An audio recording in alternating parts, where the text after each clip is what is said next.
گفتوگۆکین لەبارەی پرۆژەی TDX ئاشتی لە هەڵەبجە.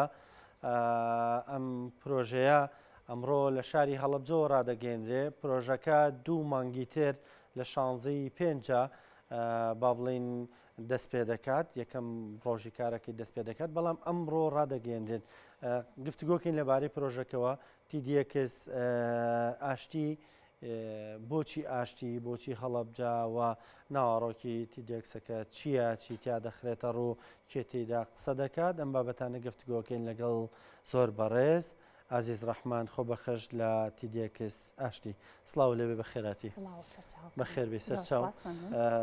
پێمان بڵێ TDX ئاشتی چییە، ناوەڕۆکەکەی چییە؟ سەرەتا مەوێ باسێکی کورتی تێت بکەم کە ئەم ڕێکخراوە تێت کە کورتکراوەی تەکنۆلۆژی ئینتەرتەینمنت ئین دیزاینە کە ڕێکخراوێکی جیهانی خۆبەخشیە، ئامانجی بڵاوکردنەوەی بیرۆکەی جوان، چیرۆکی بەهێز کە ئیلهام بەخش بێ بۆ ئەو کەسانەی سەرانسەری جیهانە کە ئەیانەوێ خۆیان بەرەو پێش بەرن، بەرەو ئاشتی بڕۆن، بەرەو ئاسوودەی و پێکەوە ژیان بڕۆن. و چیرۆکەکانیش بابەتی زانستی ئەگرێتە خۆی، بابەتی هوەری ئەگرێتە خۆی، زۆرێک لە بابەتەکانی ژیان ئەگرێتە خۆی. ئێمەش وەک ڕێکخراوی TDX ئاشتی کە ڕاستی مۆڵەتی ئەو ڕێکخراوەمان وەرگرتووە بۆ یەکەم جارە بۆنەیەکی وا جیهانی کە بمانەوێت لە شاری هەڵەبجەیە بیکەین، کۆمەڵی خۆبەخشین کە خۆبەخشانە کارەکەین، کۆمەڵێکی زۆر مامۆستای زانکۆ و خوێنکاری زانکۆ لێرە و لە شاری هەڵەبجە و ئەمانەمان لەگەڵایە. کۆمەڵێک سپۆنسەر یارمەتیمان ئێون و لە ناویانە کەناڵە جوانەکەی کورسات کە شانبەشانی ئێمە هەتا کۆتایی بۆنەکە لەگەڵمانە بێ بەڕاستی جێگەی دەستخۆشی و سپاسیانەکەین. هەروەها بۆ لە هەڵەبجە ئێمە هەڵەبجەمان هەڵبژاردووە یەکەم جار کە ئەم بۆنەیە بکەین. طبعاً ساڵانە وەک باوەکو زانیاریت ساڵانە ئەم ڕێکخراوە جارێک بۆی هەیە ئەم بۆنەیە بکات. ئێمە ئەم ساڵ هەڵەبجەی خۆشەویستمان هەڵبژاردووە. لەکوێ کردوتانە؟ یەکەم جارە. بەڵێ یەکەم جارە هێشتا نەمان کردووە. ئەمە یەکەم جارە کە هەڵەبجەمان لە هەڵەبجەشەوە دەست پێکەن.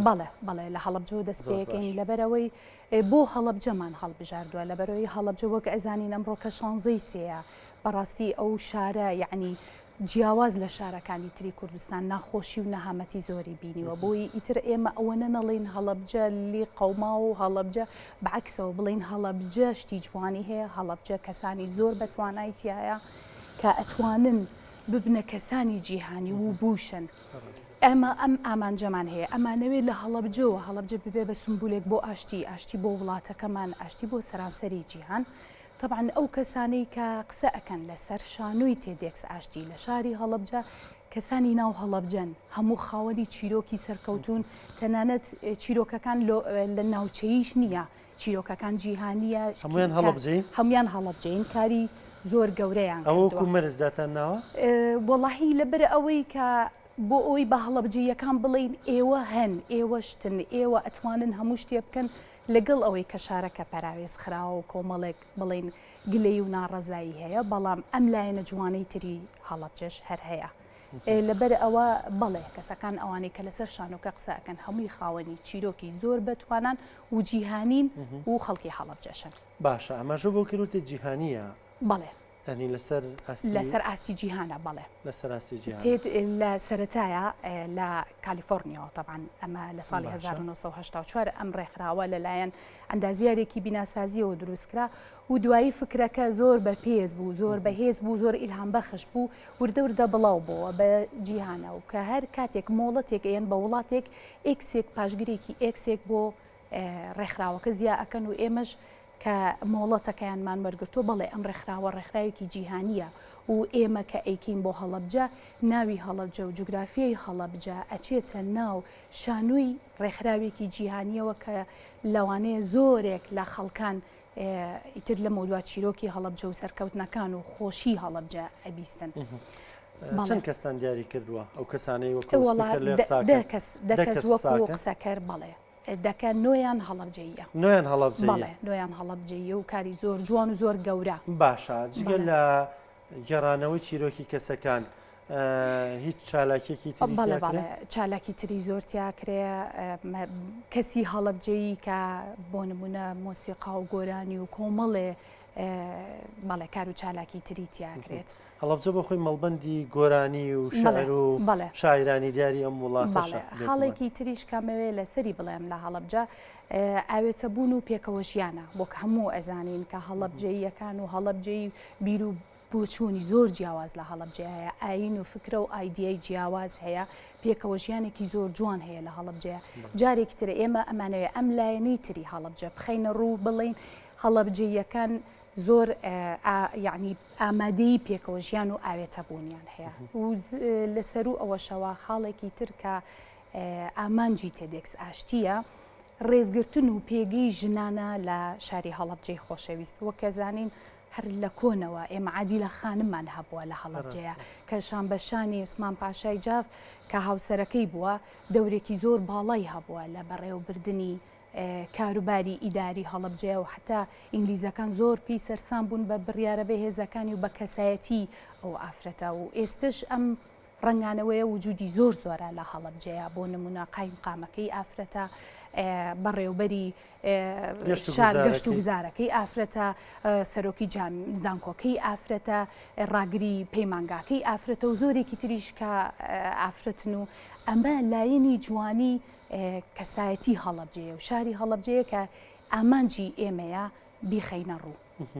باشە ئێوە ئەوڵتان ناوە ئەو هاوسەنگی ڕاگرن ینی لە سپیکەرەکانە لەو دەکەسە چەندی خانمان وەڵاهی سیان بۆ چواری خانمانە چوارن خانمان بەڵێ زۆر باشە.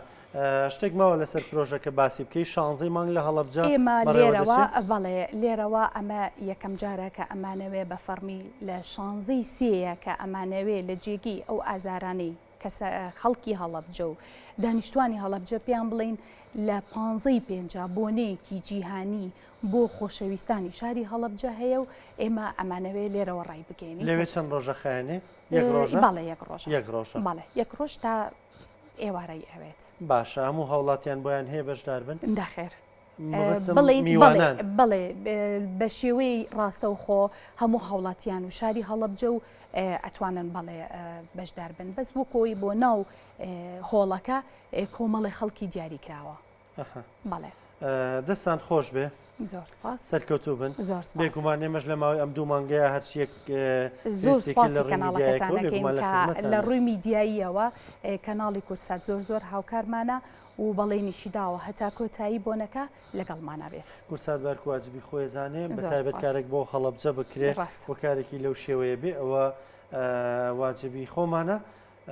خاتو عزیز سپاس زۆر بە خێراتی خۆ بەخێر لە تێدێکس ئاشتی زۆر بە خێراتی سەرچاو هەمووتان خۆبەخشن لەوێ هەمومان خۆبەخشین هەموو دەستی دامەزرێنەرەکەش خۆبەخشا و هەموو خۆبەخشەکانی تریش کە کۆمەڵی خوێنکاری وەکو لە سەرتاشە ئاماژەم پێکرد لە سلێمانی کۆمەڵی خوێنکاری زۆرمان لەگەڵایە هیزان کۆکان و لە هەڵەبجەش بە هەمان شێوە ئەو ئەمە تێکەڵبوونێکی فکرە و بیر و بۆچوونی هەڵەبجەیەکانە لەگەڵ خەڵکی شارەکانی تراو و هەلێکی باشیشە بۆ گەنجانی خۆبەخش لەویا بۆ دۆزینەوەی کار و بۆ خۆدۆزینەوەی خۆیان و گوێگرتن لەو بیر و بۆچوونانەی کە بوونەتە مای سەرکەوتن بۆیان. خاتو عزیز ڕەحمان سپاس بامەدە بوون دەستان خۆش بێ مادوو نەبن.